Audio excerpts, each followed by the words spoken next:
Graça e paz, irmãos e irmãs. Continuamos sim em nossa peregrinação, não é?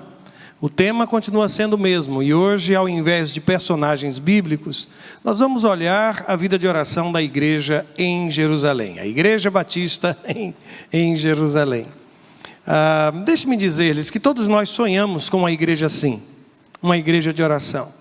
Mas eu tenho uma convicção, eu carrego comigo uma certeza, que se queremos fazer parte, ou se queremos ter uma igreja evangelística, a igreja só será uma igreja evangelística na proporção em que cada um dos seus membros desenvolver o ministério da evangelização.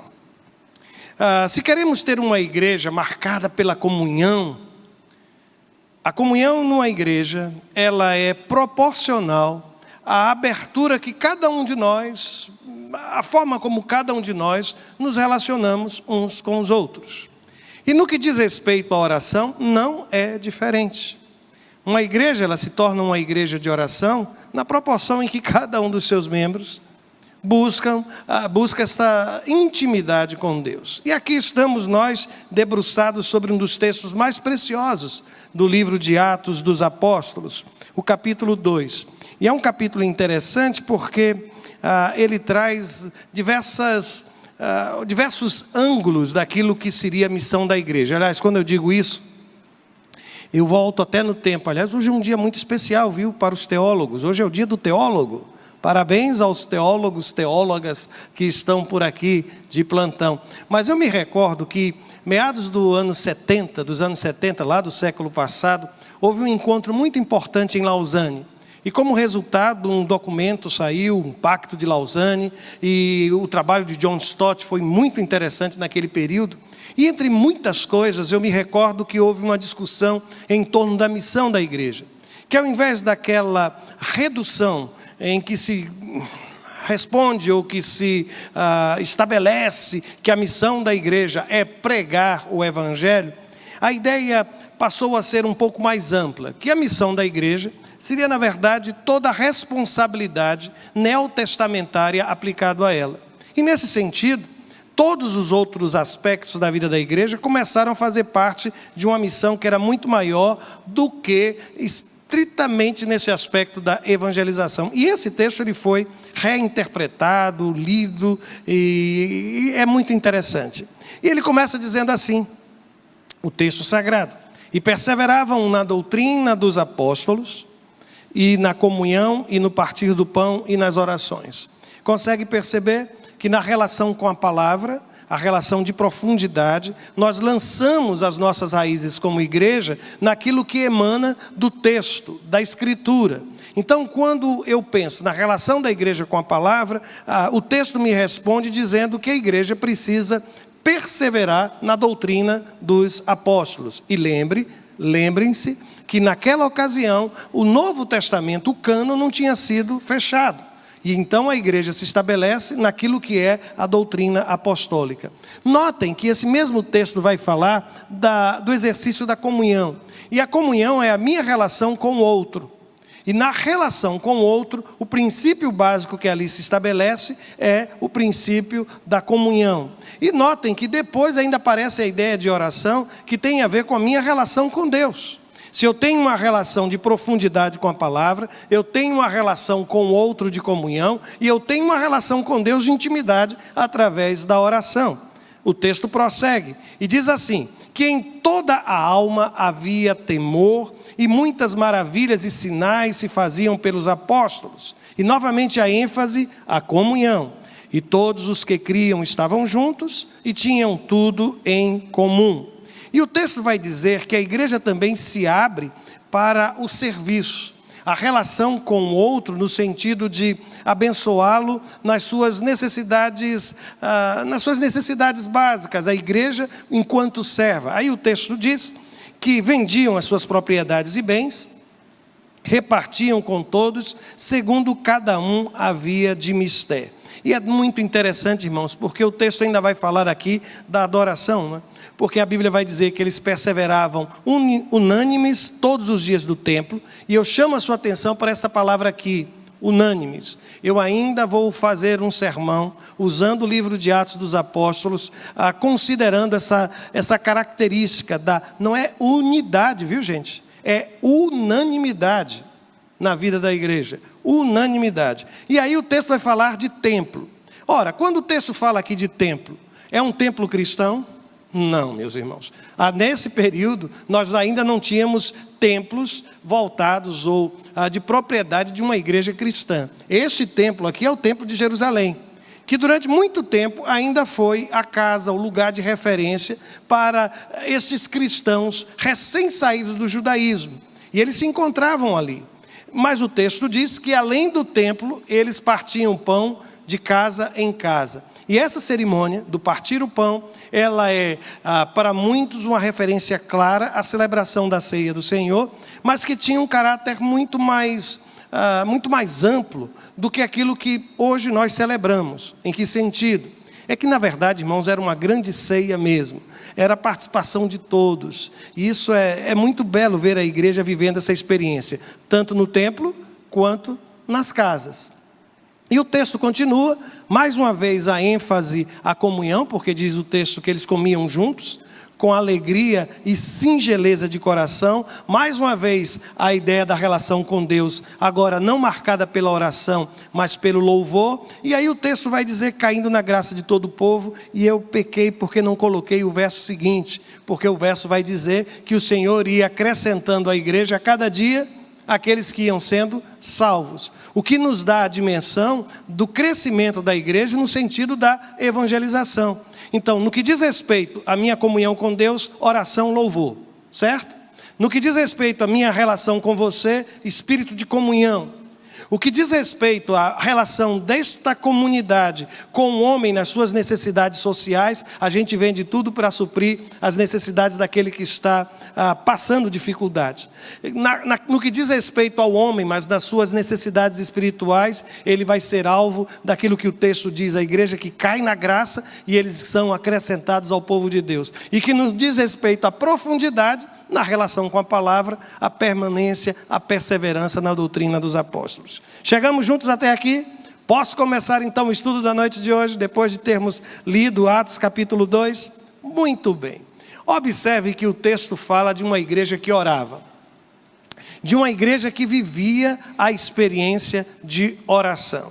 E com isso eu posso declarar que a igreja no Novo Testamento, ela nasce debaixo do selo da oração. A primeira referência à igreja no livro de Atos aparece no primeiro capítulo, nos versos 14 e 15. E aí o texto vai dizer: todos estes perseveravam unanimemente. Lembra da palavra unanimemente? Olha aqui aparecendo mais uma vez. Unanimemente em oração e súplicas. E aí começa a descrever aquele que era o público, aquela que era a comunidade da igreja, com as mulheres e Maria, mãe de Jesus, e com seus irmãos.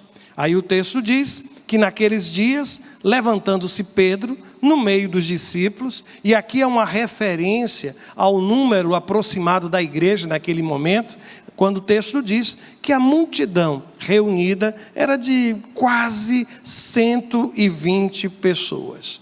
Volto a afirmar, nós precisamos estimular essa consciência de que oração, ela precisa ser compartilhada. Que a unanimidade em oração é uma das experiências maravilhosas na comunhão da vida da igreja. É quando eu percebo que a minha oração deixa de ser só a minha, que a minha preocupação deixa de ser exclusivamente minha. Por quê? Porque você que é meu irmão vai se associar e unânimes nós vamos diante de Deus clamar e buscar a face do Senhor.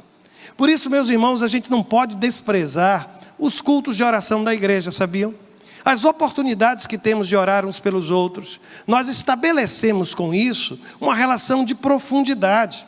E eu tenho dito e vou reafirmar que hoje, certamente nos dias de hoje, uma das declarações mais belas de amor é quando alguém olha para você e diz: olha, eu estive orando por você ao longo desta semana.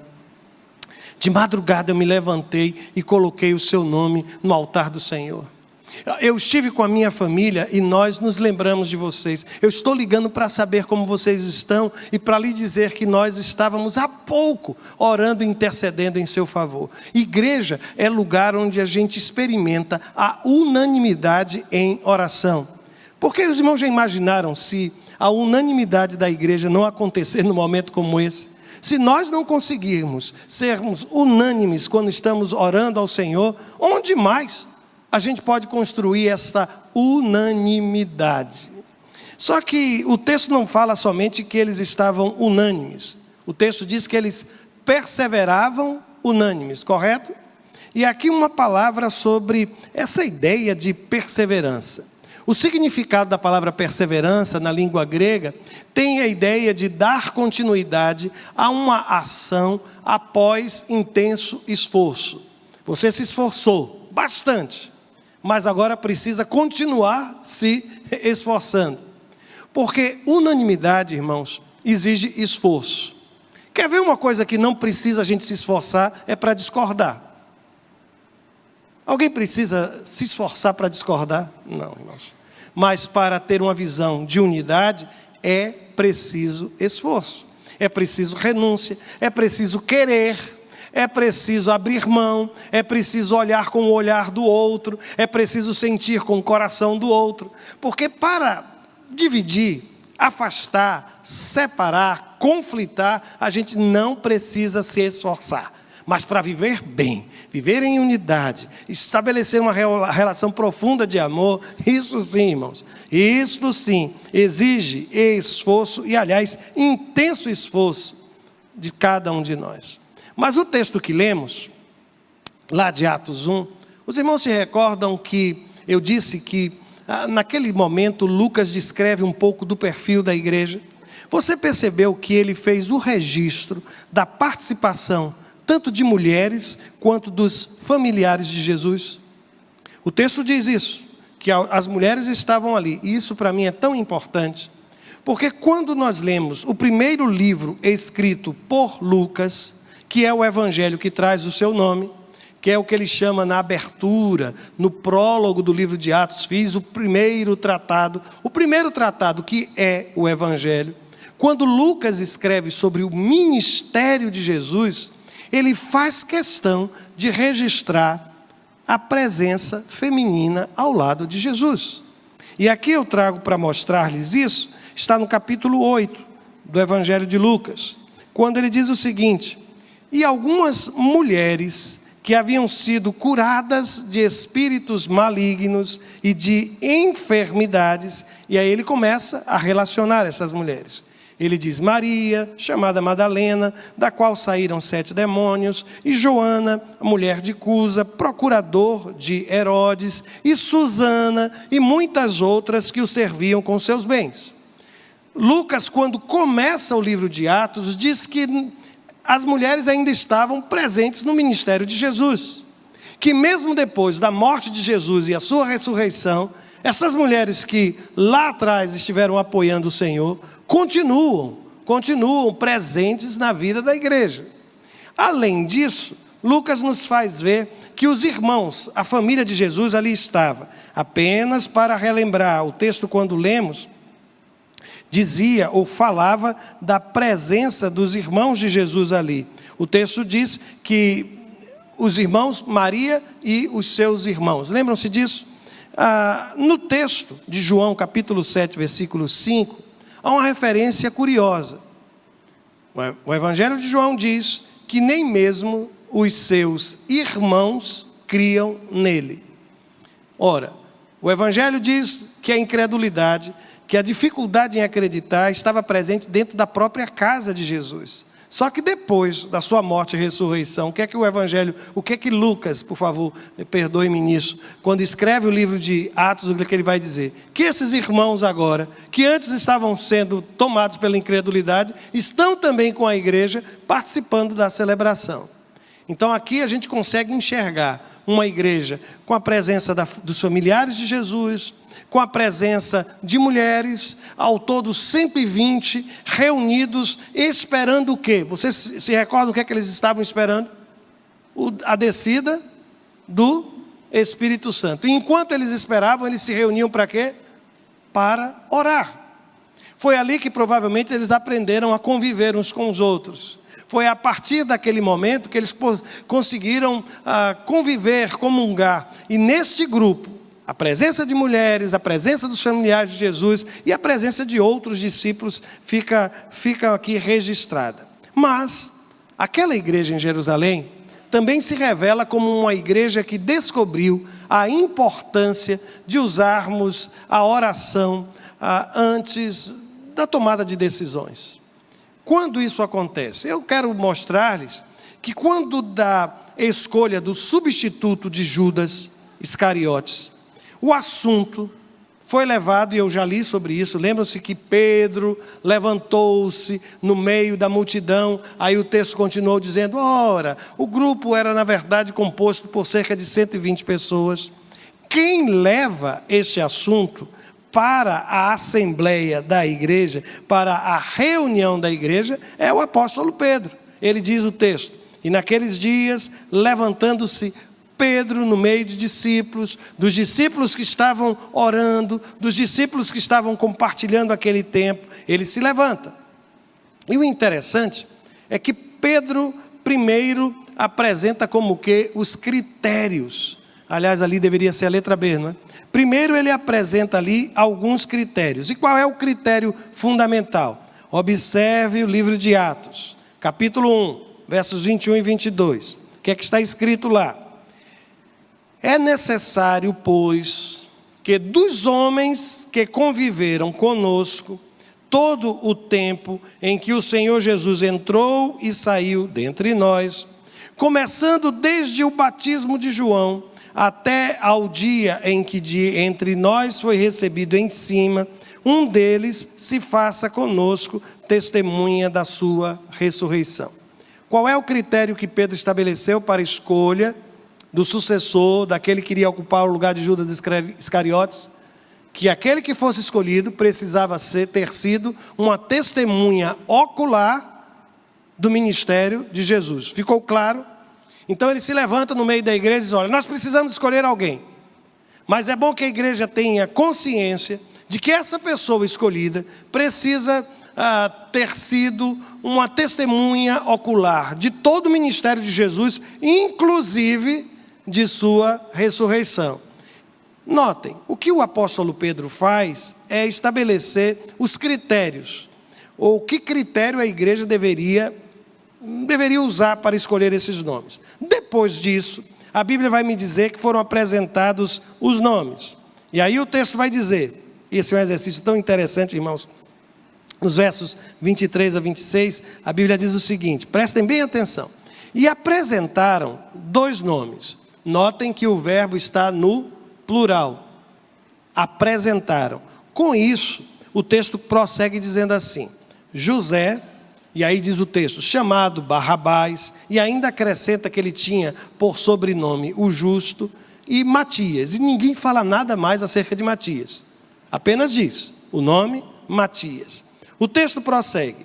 E orando disseram, vejam só, eles estão orando, e mais uma vez no plural. Eles disseram. A sensação que a gente tem quando lê esta oração, é que foi uma oração comunitária. O texto diz, a Bíblia não está dizendo que Pedro orou, está dizendo que eles oraram. E qual foi a oração que eles fizeram? Unanimemente. Tu, Senhor, conhecedor dos corações de todos, mostra qual destes 2 tens escolhido para que tome parte nesse ministério e apostolado de que Judas se desviou para ir a seu próprio lugar. Até aqui entendemos? Há uma necessidade. O apóstolo Pedro leva essa necessidade da igreja. O critério, ele é estabelecido. Depois disso, eles entram em uma campanha de oração. E nessa oração, todos estão pedindo para que Deus dê sabedoria à igreja para fazer essa escolha. Só que é preciso agora, qual destes? É preciso tomar uma decisão. Aí o texto diz assim, e não fica assustado não. E lançando sortes, caiu a sorte sobre Matias. E por voto comum foi contado com os 11 apóstolos. Consegue observar dois momentos aqui? Um primeiro momento eles lançam sortes. E o segundo, eles fazem um voto comum. Bom, a primeira coisa que eu quero chamar a sua atenção nesse texto é que aparecem aqui duas observações sobre José. Mas, curiosamente, ele não foi o escolhido. Se a gente tivesse observando somente o texto, nós cairíamos na tentação de achar que José, por ser chamado justo, talvez este homem talvez seja digno de assumir o apostolado, mas não foi isso que aconteceu. Foi exatamente Matias, de quem a gente só tem o nome, apenas o nome. A outra coisa que eu fiz questão de reforçar ao longo da nossa fala, é que os verbos aparecem na terceira pessoa do plural. Orando disseram e apresentaram. Apresentado e orando disseram.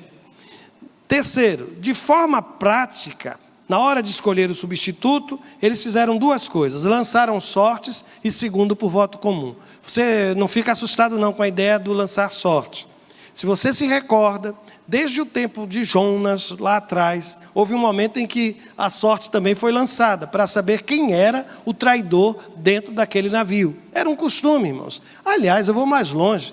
Lembram-se das pedras, Urim e Tumim, que também eram lançadas para discernir a vontade de Deus?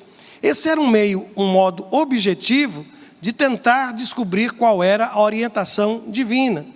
Só que aqui há uma referência não somente a algo comum que se fazia naquele tempo para tomar decisões. Além disso, o que foi que eles fizeram? Eles votaram. Eu observo que aparece aqui já uma espécie de transição, de que os votos, ou lançar sortes, o lançar sortes não é suficiente.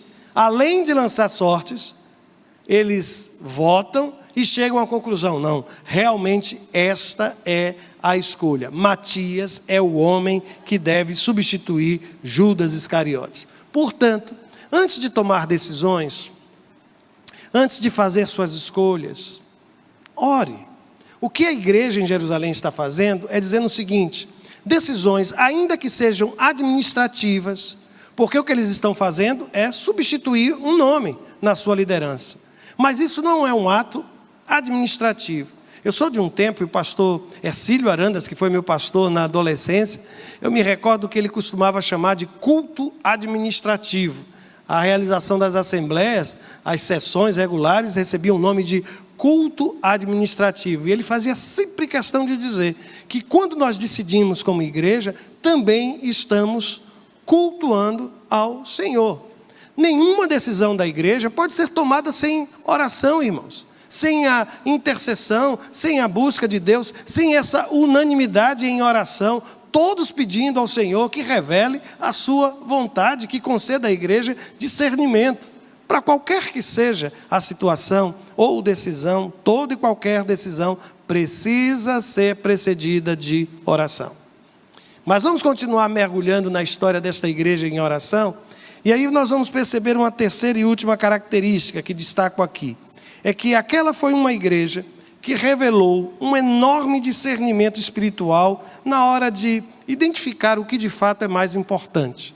Eu acredito que esse é um dos nossos grandes desafios no dia de hoje. Nós temos uma demanda tão grande que a gente fica sem saber qual é a prioridade. Qual é a prioridade da igreja? Nós temos as mais diferentes necessidades. Agora, por exemplo, quando estamos debruçados sobre a campanha da oferta de gratidão, se nós começarmos a relacionar todas as necessidades da igreja, a grande dificuldade vai ser saber qual é a primeira, qual é a segunda, qual é a terceira, qual é a quarta. E o curioso é que ao longo deste tempo como pastor, eu sempre tenho observado que se aquele irmão está visceralmente mais ligado àquela área ou àquele ministério, aquelas necessidades do seu ministério parecem para aquele irmão e para aquela irmã as necessidades mais importantes. Ao contrário daquele outro, que está envolvido num outro ministério, que depois ele se levanta e diz, mas, Porque para ele e para ela que está envolvido com aquele aspecto do ministério da igreja, aquilo é mais importante. É numa hora como essa que, se a gente não tiver esse espírito de unanimidade, nós vamos ter enorme dificuldade para decidir qual o mais importante. Estamos, irmãos, debruçados agora sobre uma campanha que vai ser muito importante para a vida da igreja. E deixe-me dizer-lhes, sempre que um desafio assim é levantado, e eu me recordo, não sei quantos aqui estavam, quando nós nos colocamos diante de Deus e dissemos: Senhor, nós precisamos desta casa, nós não tínhamos recursos, e Deus nos abençoou de uma forma tão bela. E eu me recordo que, quando nós entramos naquela casa, depois de ter sido comprado, fizemos a primeira celebração, a mamãe do nosso irmão Jacinto Júnior estava ali, a irmã Alice, e eu me lembro que ela deu um testemunho para quem estava naquela roda de oração, porque nós demos as mãos, não éramos muitos, e ela contava de que o ex-proprietário daquela casa, falava muito sobre a igreja, e ele dizia que ia comprar essa área da igreja. Não sabia ele que fomos nós que compramos aquela área que um dia pertenceu a ele. E ela fez questão de contar tudo isso. Mas um apelo como esse, de agora nos mobilizarmos e unanimemente voltarmos os nossos olhos para as nossas crianças, para as salas de educação cristã de nossa igreja. E nós vamos começar com os pequeninos, mas nós queremos que todas as salas de escola bíblica dominical tenham uma maravilhosa estrutura para que você possa ler a palavra, conviver com seus irmãos, as cadeiras, as mesas de nossas crianças desenhar. E nós somos muito abençoados, irmãos. Há 23 anos, quando chegamos aqui, eu me recordo que as salas que eram usadas para a escola Pastor Albérico Souza eram as salas deste primeiro prédio e não do prédio infantil. As salas do prédio infantil, elas só eram utilizadas por ocasião da escola bíblica dominical ou em união de treinamento. Elas eram usadas 3 horas por semana praticamente, ou um pouco mais ou um pouco menos do que isso. E essas salas não sei quantos se recordam, mas as cadeiras eram substituídas. Eram retiradas as cadeiras menores, onde as crianças da escola usavam, e eram colocadas as cadeiras para os adultos na escola para o trabalho da escola dominical. E isso era feito todo o tempo todo. E aí nós colocamos a ideia na igreja, de dizer: olha, vamos usar aquela área de lá, é a área projetada para as crianças e a nossa escola. Eu sei, irmãos, que crianças usando aquele espaço todos os dias da semana, certamente as paredes não vão ficar tão limpas, não é? As cadeiras vão ser bastante usadas, Mas que bom que os meus filhos e as crianças da escola usam o mesmo espaço. Que bom, meus irmãos, porque isso nos dá a oportunidade de dar o melhor, tanto para os nossos filhos, como para os nossos meninos e meninas dessa escola. Nós precisamos, recentemente, nós precisamos fazer um conserto no piso, porque o piso começou a saltar e ele vai continuar, né? Provavelmente ele vai estourar. Já aconteceu na sua casa, deles começarem a levantar e durante a noite você tomar um susto? Que foi que houve? Um estouro dentro de casa. Quando você vai, chega lá um buraco no chão, porque a cerâmica ela se levanta e começa. Pois bem, nós queremos restaurar tudo, deixar tudo lindo. Eu sei que hoje em dia, quando uma família, quando um pai e uma mãe recebem um filho, a primeira preocupação dele, de vovô e vovó, é como está a estrutura da educação para a vida dos nossos pequeninos. E é por isso que nós vamos começar por ali. E com certeza, sabem, a ideia é de revestir as paredes. Eu já tive a felicidade, a honra de pintar essas paredes, eu acho que por umas 2 ou 3 vezes ao longo desse tempo que aqui estou. E entramos ali com irmãos que, inclusive, alguns estão até aqui. E pintamos a parede, foi maravilhoso. Mas agora a gente quer soluções que sejam até mais definitivas. E para isso a gente vai precisar se mobilizar.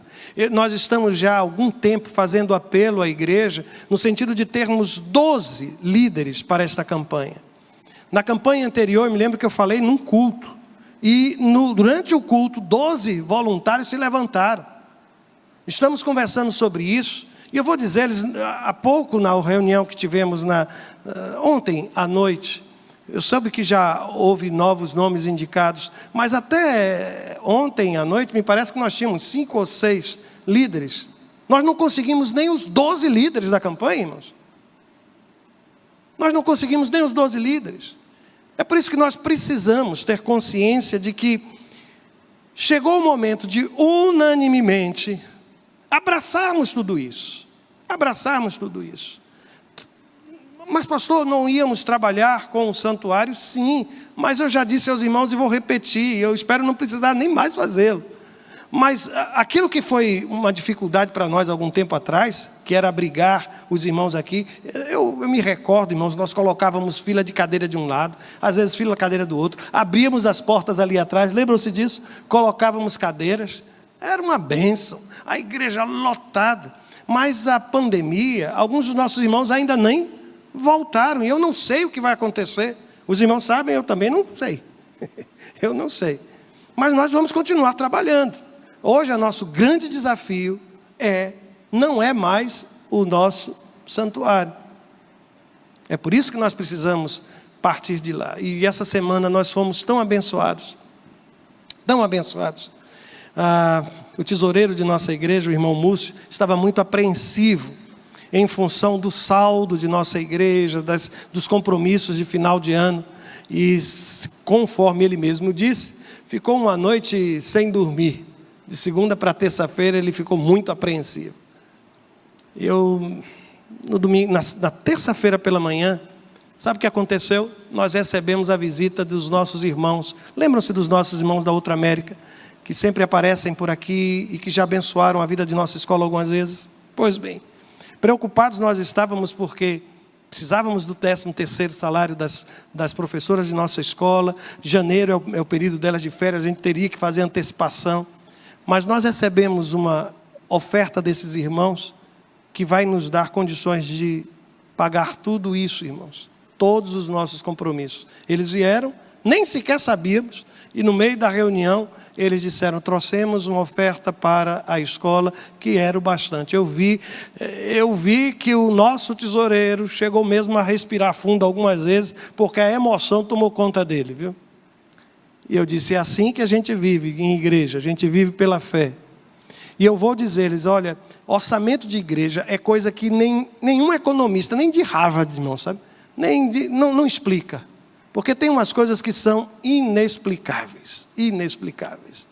Agora, deixa eu só dizer-lhes, o Deus que tocou o coração daqueles irmãos que estão na Outra América, precisa tocar meu coração e seu coração aqui. Aqui. Por isso, mobilize a sua classe de escola dominical, junte-se a uma outra família, a um outro casal, a um outro líder. Ninguém está dizendo que esse recurso você... E mais, eu vou até orar para que Deus lhe abençoe, para que você possa abençoar também o povo, a igreja do Senhor, viu? Eu não duvido disso não, eu já vi muita gente dizendo, eu queria tanto participar, mas vou pedir que Deus me dê recursos, e Deus já fez.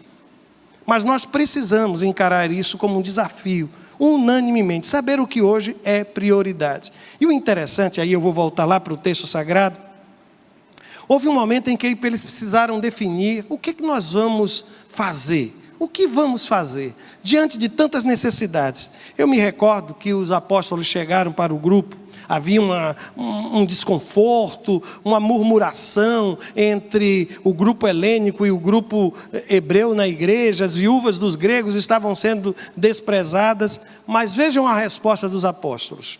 Mas nós perseveraremos na oração e no ministério da palavra. O que é que os apóstolos estão dizendo? Qual é a prioridade que eles iriam estabelecer para o ministério deles? A palavra, pregar a palavra, estudar a palavra e, segundo, a oração.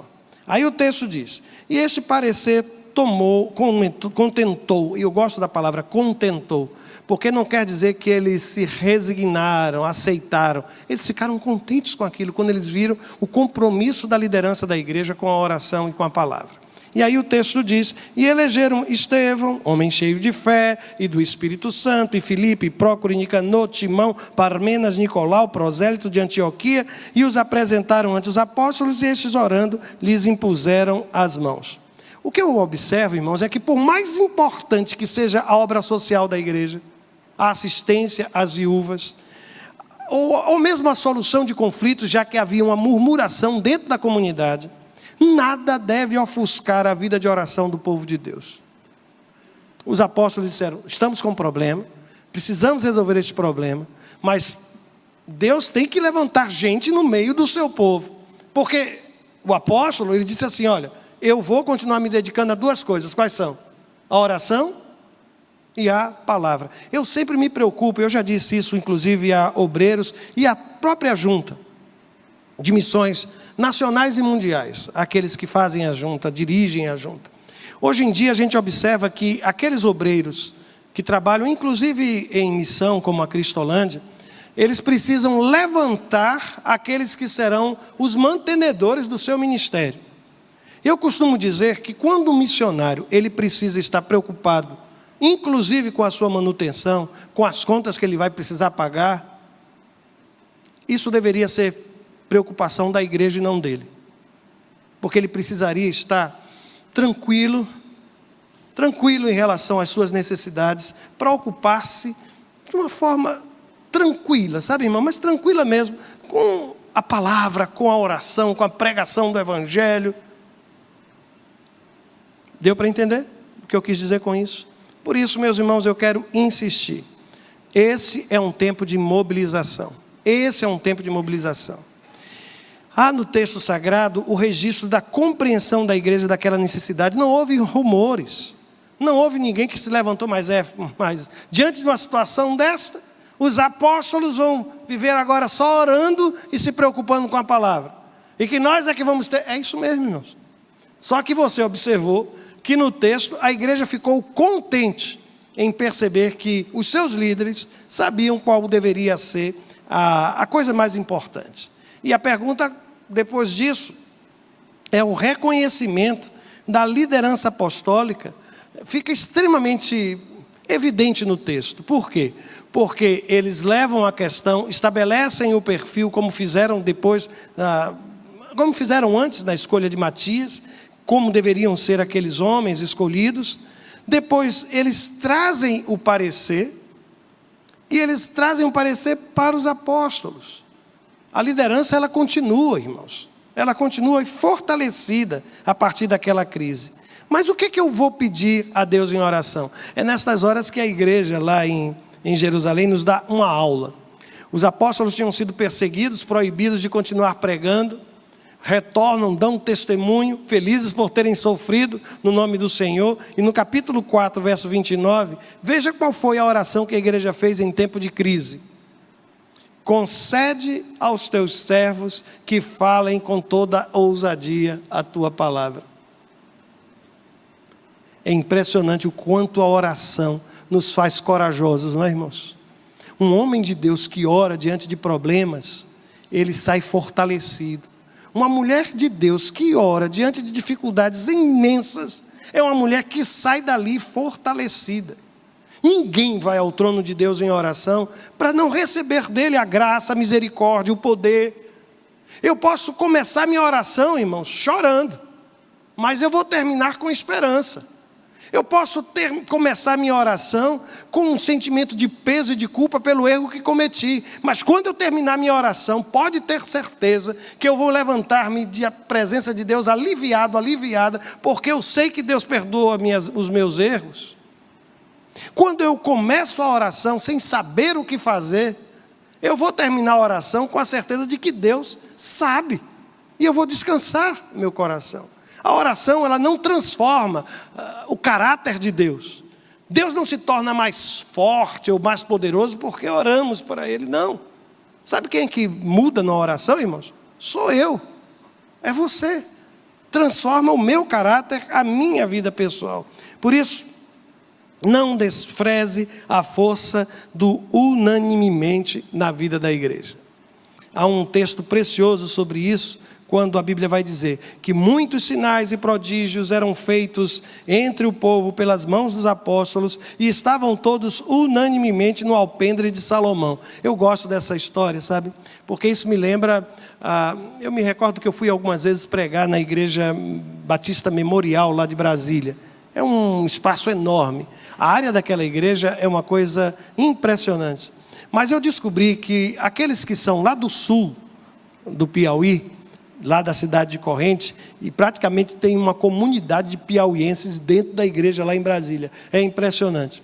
Mas o curioso é que quando o culto acaba, aqueles irmãos que fazem parte da igreja, que são naturais lá do Piauí, eles têm um lugarzinho onde eles se encontram.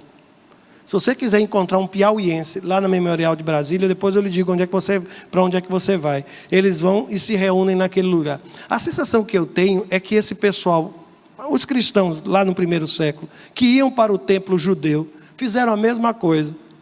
Porque eles... Onde é que a gente se encontra? Lá no alpendre de Salomão. Onde é que eu vou encontrar meu irmão? É tão grande essa construção, vamos lá, a gente fica... Eu já sei onde encontrar, eles vão estar lá no alpendre de Salomão. E assim eles se reuniam. E estavam unanimemente, diz o texto sagrado, no templo. Só que o texto depois também vai me dizer, e aqui eu insisti naquela ideia do unanimemente, eu queria só recordar uma coisa que Jesus nos ensinou. Ele diz assim, que se 2 de vós concordarem na terra acerca de qualquer coisa que pedirem, isso lhes será feito por meu Pai que está nos céus.